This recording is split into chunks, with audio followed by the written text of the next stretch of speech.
Some of you may know that he has already been here to give another Courage Talk, and he was so good we just had to have him again. It's truly been a pleasure working with him, very kind guy, and I'm sure you all can't wait to hear what he has prepared. So please join me now in welcoming Kamal Johnson, Mayor of Hudson.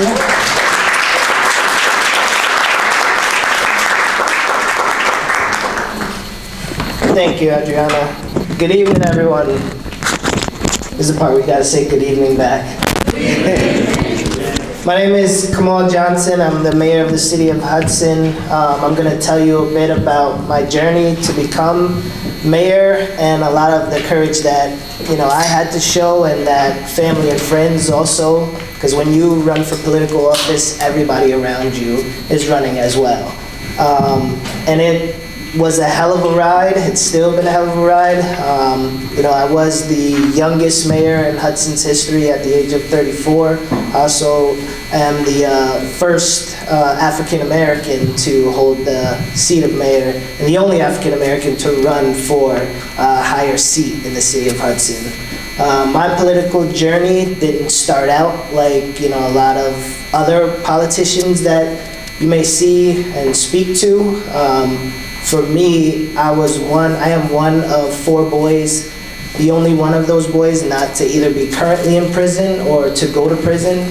I grew up in a single parent household. My mom battled addiction for a lot of my life. My dad was a Vietnam veteran who suffered a wound in Vietnam that eventually killed him years later. So for me, I started out like a lot of people living in poverty, on welfare and different things like that, going to school with a chip on my shoulder and really not feeling misunderstood. So it was one day when I was in high school at about 11th grade, I was getting in a lot of trouble. I was always getting kicked out of class, and this particular teacher, every time I was suspended, I would tell her, she would say, oh, your name's on the list again, come on. I'm like, yeah, I'm going to Rio. I'll be out of school for a while, and she'll see me on the suspension list again. And I'm like, yeah, I'll be in Asia this week or Hawaii the next week. And she's like, all these vacations. And then one day I got kicked out of class, and they said that, I didn't know the answers to the test that was on the board. So I answered all the questions on the board, and I just left. And when I left, my teacher stopped me in the hallway, and she said, Kamal, you're like the mayor of the classroom. Everything you do, everybody has to laugh and follow behind, and they're watching your every move. Why don't you try to do that with something positive? So me as a young teenager, I was just like, all right, whatever, lady. So I came back to class the next day, and I created a sign that said Kamal for mayor and hung it up in the classroom just as a joke. So classmates, when you get a name in high school and things like that, that usually sticks with you. So they would always be like, yeah, that's the mayor of the school, it's the mayor of Hudson, Kamal. Whenever certain things would come up in the school, I would be asked to put in a leadership role, and I would take it serious.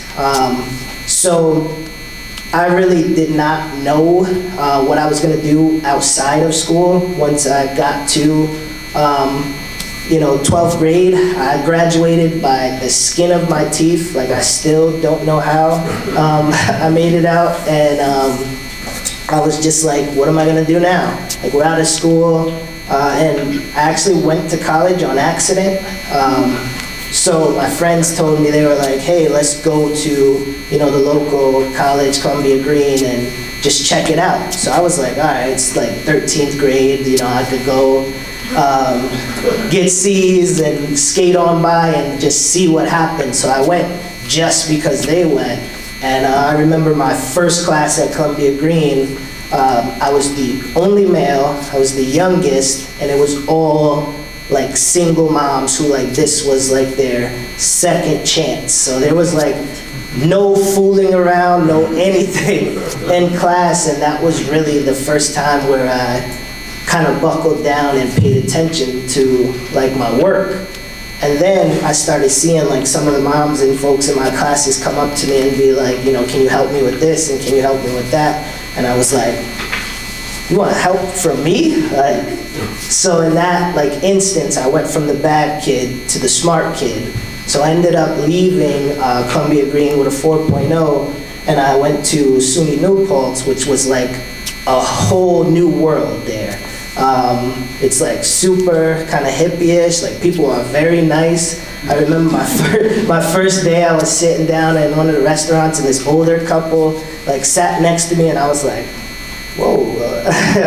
And they just saw me sitting alone, so they wanted to keep me company, and I was like, yeah, this will never happen where I live.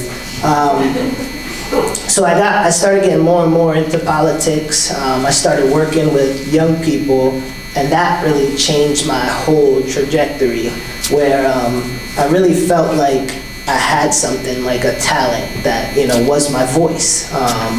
And I didn't realize it at the time, but I was able to reach the kids that were like me, the kids who had struggles at home, the kids who were struggling in school, the kids that no one was telling them they were smart, they were important, they could be something. And growing up in Hudson, there's not a lot of black representation in leadership positions. So it was always what are you gonna do? So I remember just kind of saying some of the things that I was doing in the community, getting in trouble and things like that, I couldn't do anymore because I had people watching me, and I couldn't go to work and tell them not to get in trouble if they see me out in the streets getting in trouble. So as I was doing that work with young people, I came back to the youth center, which basically saved my life and gave me a place to go play basketball, do different things. And I saw it years later, and it was literally trash. There was kids playing with and milk that was old and all over the place. All the equipment was just torn apart. So I went to the council meetings and I said, hey, I'm a youth worker. I want to help out. I want to be a part of the solution. You guys don't even have to pay me. I just have a ton of ideas that, wouldn't cost a lot of money that I want to help. And they just kept telling me, you have great ideas, but you got to be at the table. You're not at the table. It's not as simple as you think it is. So I ran for councilman to get at the table at that time, and this was, I want to say, 2017. And I went and knocked doors. I started talking about things that none of the other councilmen were talking about. I was like, we need help with mental health services. We need things to do for our young people. We need housing. We need more initiatives and things like that that seemed like people were scared to talk about. And it was an award that was only 4% minority. So people immediately wrote me off. They were like, if you were one block over, you would be a shoo-in. So I was up against two incumbents at the time. We ended up wiping the floor with those two incumbents, and I was elected to the council. And then when I got to that point, there was so many things that I felt like I needed a higher position to accomplish. I still had so many ideals and so many things, but when you're a part of the council, you're only one vote out of 11. And I was like, I really need to do my own thing here. So I kept swirling around the ideal of that 11th grade moment of me being the mayor. And I told my friends when the election time came up, I said, look, I got a feeling that I need to run for mayor now. I don't want to miss the moment. Hudson is seeing so much gentrification.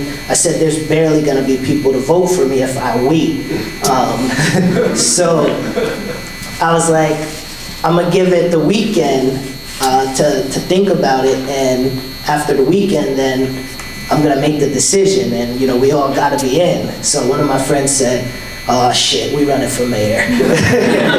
So at that time, after the weekend, I was sitting in therapy that morning, and I was like, there's this feeling where I feel like I accomplished so much, but there's still one thing that I have to do, and I don't want to be older and say that person that's I could have been mayor back then, and I could have did this. Like, I was like, I gotta know. Even if I lose, like, I have a good job, like, I'm, you know, doing my thing in the community, I'm known, and I was like, but like, I have to know. So that day, you know, I made the decision to run for mayor, and immediately I was met with so much pushback.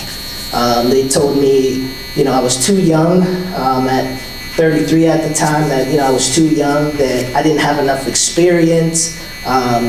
The current mayor at the time was a businessman, and like the city needed to be run like a business, but I felt like, you know, doing that way takes the soul out of the city, and really people don't feel heard. And I still felt like I had so many ideals and so much potential for the city that I wanted to go through. So I was like, you know, regardless, we're gonna figure this out.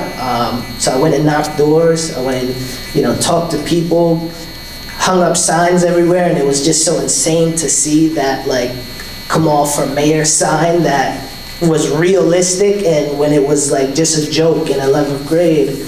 And you know, I just remember it being like nothing like I thought it would be. The amount of racism that I dealt with was just insane.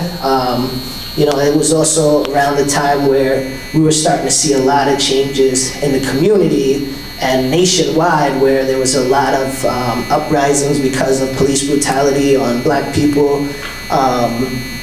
You know, and it was, you know, the same thing that's been for 400 years. But people were like afraid of seeing a young Black person in a place of leadership. So I started getting a lot of death threats. I had people, you know, send me my pictures of my doorstep and stuff like that. And it was just like insane that I was like, this is a community that I'm from, and like to be treated like this is just surprising. You know, I also was in a situation where in Kinderhook there was a march for Black Lives Matter. I don't know if you guys remember that, but a gun was pulled on the crowd.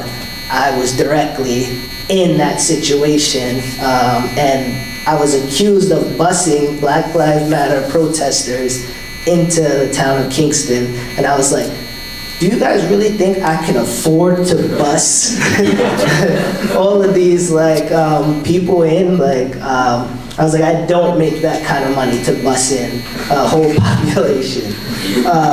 But through it all, I knew that there was a goal at hand, that I had a vision for my community that I really wanted to, you know, see through. And actually, I looked for one of the emails that I got during this whole process, and it was just, I laughed at it seeing it today, you know, now 5 years later in my third term, and it says, "Dear brothers from another mother." And I knew right when I read that this wasn't gonna start out good. So they said, "I see your platform. Lots of issues on the table. But I don't like the odds. White people vote. Black people don't. White people vote against the hood. Black people vote for Black people in any strife. You need to act more like Antonio Delgado. You need to dress up all the time. You need to stop wearing your hat. Your hat makes white people scared." And others make it safe for whites to reject you. And this is from a so-called supporter. So then I like went down this like rabbit hole of looking at, you know, a bunch of like stuff that was happening during that time when I was running. And it, you know, one person asked, "Have you ever been arrested? Have you ever been a part of a successful political campaign? What about your brothers?" They said, "There's no prominent Blacks that are supporting you," which at the time was actually like one of the things that hurt me the most, was like a lot of the Black older generation that I looked up to was not supporting me, not out loud anyway. And I felt like, you know, I could be a young man that's terrorizing the streets, and you would say like, if you have the leadership ability to lead a gang, then you should be trying to lead a city or lead this and that. And now you have someone and you're telling me it's not my time. So that was like, the big line at the time was like, just wait, give it more, continue to run for councilman, give it some time. And, you know, I was just like, nah, I just feel it, like, you know, my time is now. And if there's like one takeaway that I would like everyone to take from this, it was like, don't let anyone tell you, you know, when your time is. So we get close to election time, and I felt like me and the current mayor were, you know, kind of even with support. And I was like, you know, I really want to get him on the debate stage to show that, you know, we're far apart than people think. So I kept like harassing him to debate me. It actually happened when I seen him in Staples. And I was like, are you gonna debate me? And I went on the like thing, and you can see I'm still kind of childish. So I went on like the loudspeaker and I was like, will you debate me? And then finally he would like, he had the same face, so he was like, yeah, you know, I'll debate, like, let's debate. And this debate is still on YouTube to this day. It's actually a good debate. I won handedly. But I started that out by like kind of distilling the fact of people using ageism against me and saying like, you're too young. You know, I told the story about, you know, how I led up to the debate and, you know, things that happened to me that morning. And, you know, that morning I got out the car, it was pouring rain. I stepped in a puddle on my way to a meeting and my sock got wet, so I was like so frustrated. It's like the worst thing ever to sit through a meeting with like that. And I was like, I hope this isn't a precursor to later today. So I also wasn't feeling that well, so I tried to leave out of the meeting at one of the local schools. And when I left, I went through the wrong door. So I had to walk all the way around by a giant window where everybody from the meeting is now watching me walk through. And then I told them about, you know, some advice my daughter gave me that morning, where she was like, you know, I'm glad that you chose to run, because this shows me that we can't be afraid. Like, you have to show courage and go after like everything that you want. And I remember like when she got out the car, just sitting there like, wow, that's a lot of pressure. But that goes to show you how a person half your age can point you in the right direction. And that's what I said to the crowd. And at that point, like, I knew this debate wasn't between me and the mayor at the time. This was me talking to a population of people. And I'm glad to say that I was able to win the election in a landslide. You know, I've been elected 2 more times since. I'm in my 3rd term, and a lot of the promises that I made in running, and you know, I've been able to accomplish or get started. So we have new mental health services coming to the city of Hudson and surrounding areas. We have a wellness hub that we're going to build, that we're going to see, you know, a diverse population of mental health workers. As somebody who suffers from severe depression and anxiety, you know, this is something that's extremely important to me. We also have 3 projects that we're working on for affordable housing, where it's non-existent in the city that I live in right now. So we're pushing those through. We also, you know, have the longest term universal basic income initiative in the nation happening in Hudson right now, where 136 people are receiving $500 a month, every month, no strings attached, so they can use it for literally whatever they want. And that was one of the things I was happy to be a part of, because when you're knocking doors, especially in Black and brown communities, people are like, I don't care who's in charge. It's not going to change my life. It's not going to affect anything here. So I wanted to do something to show that, you know, leadership matters and, you know, elections matter. So we've been able to do so much during this time, and I'm so proud of what we've been able to do. So much more to come. All new parks that are going to be coming to Hudson in the next 1.5 years. And I'm not done yet. And Of course, the stress is still there. Every day I think like, why the hell did I do this? But I'm also proud. So I'm happy to come and talk to you guys tonight. Thank you for having me and inviting me. So thank you very much.